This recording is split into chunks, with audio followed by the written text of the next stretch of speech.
नबी करीम सल्लल्लाहु अलैहि वसल्लम ने फरमाया, जब इमाम समी अल्लाहु लिमन हमिदा कहे तो तुम अल्लाहुम्मा रब्बना वलकल हम्द कहो, क्योंकि जिसका ये कहना फरिश्तों के कहने के साथ होगा उसके पिछले तमाम गुनाह बख्श दिए जाएंगे। सही बुखारी शरीफ हदीस नंबर 796। मैं तुम्हें नबी करीम सल्लल्लाहु अलैहि वसल्लम की नमाज के करीब करीब कर दूं।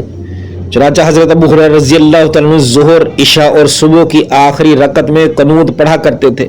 समी अल्लाहु लिमन हमिदा के बाद यानी मोमिनीन के हक में दुआएं किया करते थे और कुफ्फार पर लानत भेजते थे। सही बुखारी शरीफ हदीस नंबर 797।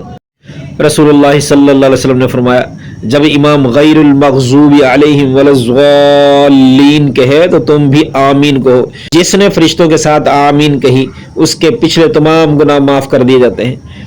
समी के साथ इस हदीस को मोहम्मद बिन उमरों ने भी अबू सलमा से, उन्होंने अबू हुरैरा रज़ी अल्लाह तआला अन्हु से, उन्होंने हज़रत सल्लल्लाहु अलैहि वसल्लम से रवायत किया।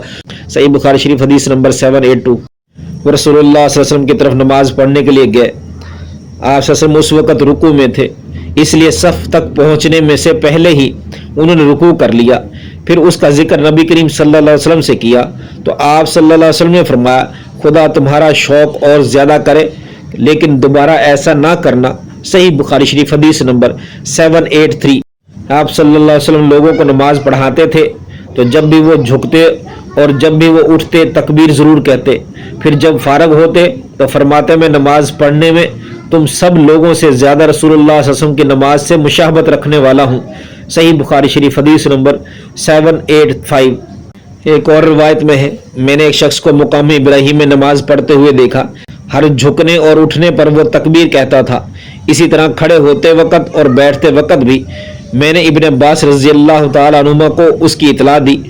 आप रज़ी अल्लाह तआला ने फरमाया, अरे तेरी माँ मरे, क्या ये रसूलुल्लाह सल्लल्लाहु अलैहि वसल्लम की सी नमाज नहीं है? सही बुखारी शरीफ हदीस नंबर 787। मैंने मक्के में एक बूढ़े के पीछे ज़ोहर की नमाज पढ़ी। उन्होंने तमाम नमाज में 22 तकबीरें कहीं।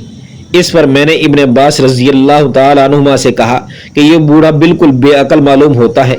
इब्न अब्बास रज़ी अल्लाह तआला अन्हु ने फरमाया, तुम्हारी माँ तुम्हें रोए, ये तो अब्बुल कासिम सल्लल्लाहु अलैहि वसल्लम की सुन्नत है। और मूसा बिन इस्माइल ने यूं भी बयान किया कि हमसे अबान ने बयान किया कि कहा कि हमसे कतादा ने, उन्होंने कहा कि हमसे मकरमा ने हदीस बयान की। सही बुखारी शरीफ हदीस नंबर 788। मैंने अपने वालिद के पहले में नमाज पढ़ी और अपने दोनों हथेलियों को मिलाकर रानों के दरमियान रख लिया। इस पर मेरे बाप ने मुझे टोका और फरमाया कि हम भी पहले इसी तरह किया करते थे, लेकिन बाद में उससे रोक दिए गए और हुक्म हुआ कि हम अपने हाथों को घुटनों पर रखें। सही बुखारी शरीफ हदीस नंबर 790। अबू हमीद ने अपने साथियों के सामने बयान किया कि नबी करीम सल्लल्लाहु अलैहि वसल्लम ने रुकू में अपने दोनों हाथ घुटनों पर जमाए। सही बुखारी शरीफ हदीस नंबर 790।